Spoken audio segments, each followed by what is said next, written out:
ಹಲವಾರು ಎಡವಟ್ಟುಗಳಿಂದ ನಾವು ದಿನನಿತ್ಯ ನೋಡ್ತಾನೆ ಇರ್ತೀವಿ. ಆದ್ರೆ ಈ ಬಾರಿ ಚಾಲಕ ನಿರ್ವಾಹಕರ ದುರ್ನಡತೆಗೆ ಬೇಸಂತಹ ಪ್ರಯಾಣಿಕರು ದಾಖಲು ಮಾಡಿರುವ ದಾಖಲೆಯ ದೂರುಗಳೆಷ್ಟು ಗೊತ್ತಾ? ಈಗಾಗಲೇ killer, BMTC, rash and negligence ಎನ್ನುವಂತಹ ಕುಖ್ಯಾತಿಗೆ ಬಿಎಂಟಿಸಿ ತಲೆ ತಗ್ಗಿಸುವಂತಾಗಿದೆ. ಈಗ ಅನುಚಿತ ವರ್ತನೆ, ಅವಾಚ್ಯ ಶಬ್ದಗಳ ಪದ ಬಳಕೆಗೂ ತಲೆ ತಗ್ಗಿಸುವಂತಹ ಪ್ರಸಂಗ ಬಂದ್ರೂ ಅಚ್ಚರಿಯಿಲ್ಲ.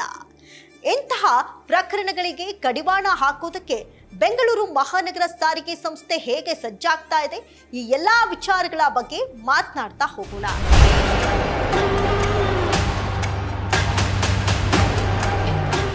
ಹೌದು ವೀಕ್ಷಕರೇ, ಕೆಎಸ್ಆರ್ಟಿಸಿಯದ್ದು ಒಂದಷ್ಟು ಕಂಪ್ಲೇಂಟ್ಸ್ಗಳಿದ್ರೆ ಬಿಎಂಟಿಸಿ ನಾನೇನು ಕಡಿಮೆ, ನಂದೂ ಅಷ್ಟು ಕಂಪ್ಲೇಂಟ್ಸ್ಗಳಿದೆ ಅನ್ನೋ ರೀತಿ ವರ್ತಿಸ್ತಾ ಇದೆಯಾ ಎನ್ನುವಂತಹ ಪ್ರಶ್ನೆ ಮೂಡಿದೆ. ಯಾಕಂತ ಹೇಳಿದ್ರೆ ರೂರಲ್ ಸೈಡ್ಸ್ ಅಂದ್ರೆ ಈ ಹಳ್ಳಿಗಳ ಕಡೆ ಕೆಎಸ್ಆರ್ಟಿಸಿ ಬಸ್ ನಿಲ್ಲಿಸೋದೇ ಇಲ್ಲ ಅಂತ ವಿದ್ಯಾರ್ಥಿಗಳು ಆಗಾಗ ಪ್ರತಿಭಟನೆ ಮಾಡ್ತಾನೆ ಇರ್ತಾರೆ. ಬಸ್ಸು ಬಹಳ ರಶ್ಶು, ಹತ್ತೋಕೆ ಆಗೋದಿಲ್ಲ ಅಂತ ಒಂದಷ್ಟು ಜನ ಕಂಪ್ಲೇಂಟ್ಸ್ ಮಾಡ್ತಾ ಇರ್ತಾರೆ.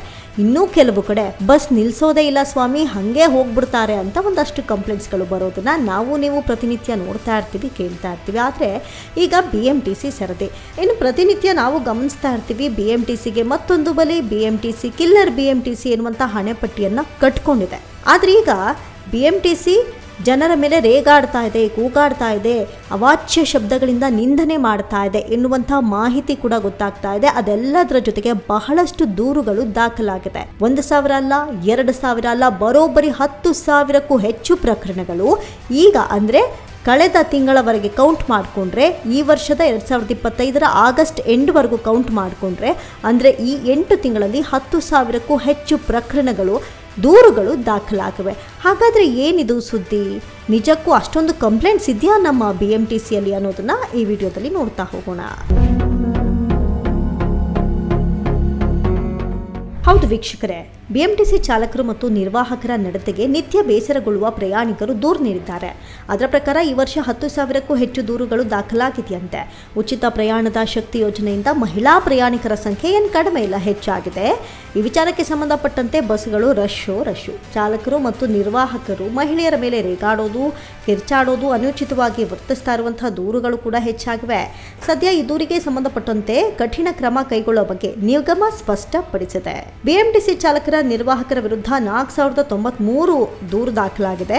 ಪ್ರಯಾಣಿಕರಿಂದ 8 ತಿಂಗಳಲ್ಲಿ 10,609 ದೂರುಗಳು ದಾಖಲಾಗಿವೆ.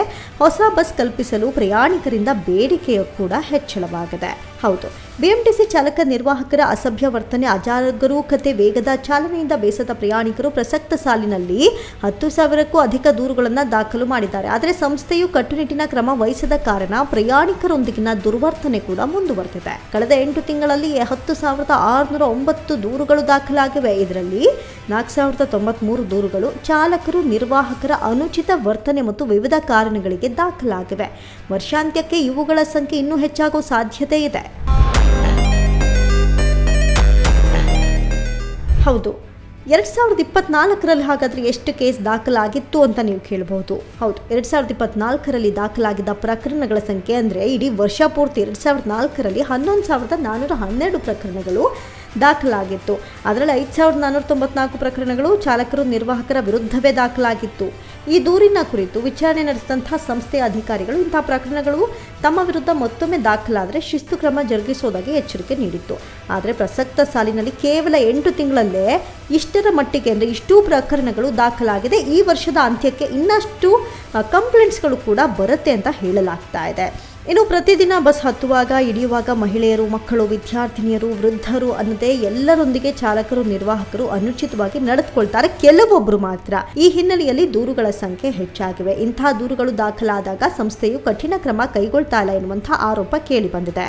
ಹಾಗಾದರೆ ಈ ಎಲ್ಲ ವಿಚಾರಗಳ ಕುರಿತು ಅಧಿಕಾರಿಗಳು ಏನು ಹೇಳ್ತಾರೆ ಅಂತ ನೋಡೋದಾದರೆ, ಪ್ರಯಾಣಿಕರಿಂದ ಕೇವಲ ಈ ರೀತಿಯಾದಂಥ ಪ್ರಕರಣಗಳು ಅಥವಾ ದೂರುಗಳಷ್ಟೇ ದಾಖಲಾಗ್ತಾ ಇಲ್ಲ. ಸಾವಿರಾರು ಪ್ರಯಾಣಿಕರು ತಮ್ಮ ಮಾರ್ಗದಲ್ಲಿ ಅಂದರೆ ಈ ರೂಟ್ಗಳಲ್ಲಿ ನಮಗೆ ಬಸ್ ಜಾಸ್ತಿ ಬೇಕು, ಕಡಿಮೆ ಇದೆ, ಬಸ್ ಓಡಾಟಕ್ಕೆ ಅನುವು ಕಲ್ಪಿಸಿಕೊಡಿ ಅಂತ ಮನವಿ ಮಾಡಿಕೊಂಡಿದ್ದಾರೆ.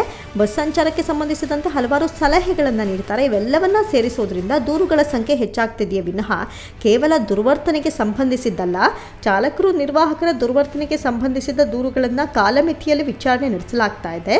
ಈ ವೇಳೆ ತಪ್ಪು ಕಂಡು ಬಂದರೆ ಅಂತಹ ಸಿಬ್ಬಂದಿಗೆ ಎಚ್ಚರಿಕೆ ಅಥವಾ ನೋಟಿಸ್ ಹಾಗೂ ದಂಡವನ್ನು ವಿಧಿಸಲಾಗುತ್ತೆ ಅಂತ ಬಿಎಂಟಿಸಿ ಅಧಿಕಾರಿಗಳು ತಿಳಿಸಿದ್ದಾರೆ. ಇನ್ನು ಬಿಎಂಟಿಸಿ ಬಸ್ನಿಂದ ಅಪಘಾತ ಹೆಚ್ಚಳ, ಹೌದು ಇದಂತೂ ನೀವು ಪ್ರತಿನಿತ್ಯ ನೋಡ್ತಾನೆ ಇರ್ತೀವಿ. ಅಪಘಾತದ ಸಂಖ್ಯೆ ಹೆಚ್ಚಾಗಿದೆ. ಅದರಲ್ಲಿ ಚಾಲಕನ ಅಜಾಗರೂಕತೆ ಒಂದು ಕಡೆಯಾದರೆ ದ್ವಿಚಕ್ರ ವಾಹನ ಸವಾರರ ಅಜಾಗರೂಕತೆಯೂ ಕೂಡ ಅಷ್ಟೇ ಇರುತ್ತೆ. ಹೆಲ್ಮೆಟ್ ಹಾಕೊಳ್ಳದೆ ಹೋಗ್ತಾರೆ, ಓವರ್ಟೇಕ್ ಮಾಡೋದಕ್ಕೆ ಹೋಗ್ತಾರೆ, ಸಿಗ್ನಲ್ ಜಂಪ್ ಮಾಡ್ತಾರೆ. ಜೊತೆಗೆ ಇಬ್ಬರಿಗಿಂತ ಅತಿ ಹೆಚ್ಚು, ಕೆಲವೊಂದು ಬೈಕ್ಗಳಲ್ಲಿ ನೋಡ್ತೀವಿ 4ರಿಂದ 5 ಜನರಷ್ಟು ಕುಳಿತಿರ್ತಾರೆ. ಈ ರೀತಿಯಾದಂತಹ ರೂಲ್ಸ್ ಬ್ರೇಕ್ಗಳು ಕೂಡ ಈ ಒಂದು ಅಪಘಾತಕ್ಕೆ ಪ್ರಮುಖ ಕಾರಣವಾಗಿವೆ ಅಂತಲೇ ಹೇಳಬಹುದು. ಒಟ್ಟಾರೆ ರಾಜ್ಯ ಸರ್ಕಾರದ ಉಚಿತ ಬಸ್ ಪ್ರಯಾಣದ ಶಕ್ತಿ ಯೋಜನೆಯಿಂದ ಬಿಎಂಟಿಸಿ ಬಸ್ಗಳಲ್ಲಿ ಪ್ರಯಾಣಿಸುವ ಮಹಿಳೆಯರ ಸಂಖ್ಯೆ ಕೂಡ ದ್ವಿಗುಣವಾಗಿದೆ.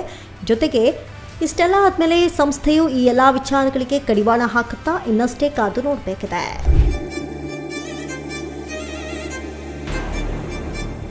ಇದಾಗಿತ್ತು ಈ ಕ್ಷಣದ ವಿಶೇಷ.